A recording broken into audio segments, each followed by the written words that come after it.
that brings us to something even bigger, I think. So for local revenue measures, I think there's a lot of different possibilities we could think about in San Jose. But I also wanted to start talking about something for the ballot in 2020, which is Prop 13 reform. One of the reasons I wanted to start talking about it is because this is so huge that I think we need to start talking to our members about it now, and we especially need to start talking to local elected officials to get them on board with it now. As of this moment, there's 33 labor endorsements for Prop 13 reform already. There's 44 elected officials at all levels that are supporting it, 130 nonprofits and community organizations that are all part of this coalition called Schools and Communities First. For local governments, the Oakland City Council has come out in support of it, Berkeley City Council, the mayor of Oakland came out in support of it. Notably absent is San Jose. We don't have anyone from San Jose currently supporting it. But what is it? So what is Prop 13 reform for folks who don't know? Prop 13 was an initiative that was passed at the state level in 1978 by 2/3 of California voters. What it did is it capped property taxes. So property taxes are the main source of revenue for local governments across the board. The two biggest sources are always property taxes and business taxes, but property taxes are far and above the biggest source of revenue for the city. What Prop 13 did is it capped property taxes at 1% of assessed value of a property when it's sold and limited the increases to a maximum of 2% per year. What that means is, let's say you bought a house in 2009 during the market downturn. Right now, you're still paying taxes on the assessed value of that property in 2009, not at the fair market value as housing prices and property prices generally have skyrocketed. When this passed in 1978, it effectively decreased tax rates by 57%. And it also took local funding control away from cities and transferred that over to the state. So what are the proposed reforms? Because I think this will be, I think people tend to have a really a visceral reaction to this, especially if you're a homeowner. But what these reforms would do is actually only close the loophole for commercial and industrial properties. It wouldn't touch property taxes for homeowners. It also includes a protection for small businesses, allowing small businesses to still maintain this assessed value as the basis for their tax. All it does is say that commercial and industrial properties need to be assessed at fair market value. So Twitter can't have their property taxes capped to whatever their building cost when they bought it. Facebook can't have their property taxes capped. Google can't have their property taxes capped.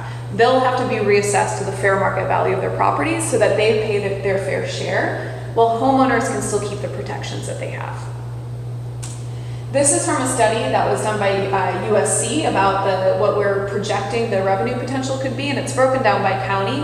I'm sure you can't see this, but the revenue potential for Santa Clara County alone is over $1 billion. So you think about what this could mean as far as improving our streets, improving our schools, resolving the homelessness crisis that's going on across the Bay Area. This is one of the biggest things that we can do to address inequality across the entire Bay. But of course, since it's going to tax big business more, we can expect they're probably going to fight it really hard. Initial polling for Prop 13 reform, for this idea of having a split roll where commercial and industrial properties are taxed at fair market value. As of right now, 46% of voters approve of this idea, which is great. That shows that a majority of people want to better fund public services. But that anti-campaign from big business hasn't even started yet. So I don't feel comfortable with 46% support and 43% opposition. I think that we really need to be prepared to go out and knock on doors and talk to people about why this is so important and what this reform actually will look like. And there's nobody better to do that than frontline public servants that provide these public services that people want so badly. Okay, so that brings us to step 5, which is negotiations. The whole reason that we've been doing this this pension education piece, these 3 installments about the pension, and coming up with this plan is because we go back to negotiations. We go back to the table in 2021. We agreed to a non-pensionable wage adjustment last time. We can expect they're probably going to try to do it again. We need to be ready and we need to be strong enough to say that this time we want a solid pensionable wage adjustment. We're not going to do it again. So what do we think it'll take to win? We need to talk to all of our union members. We need to build leadership for the pension board, get people elected to city council. We need to build our political capacity, get more volunteers that are willing to go out canvassing and door knocking for city council races and revenue measures. We need to educate the elected officials that we have on our platform and why the pension is important. And we need volunteers at the department level to go to labor management committee meetings to push departments to fill vacancies. So this is normally the time that I would open up discussion. Obviously, I know we can't really have a discussion online, but if you have input, if you have questions, I encourage you to reach out to your elected leadership in the workplace, reach out to your union rep, and give your input.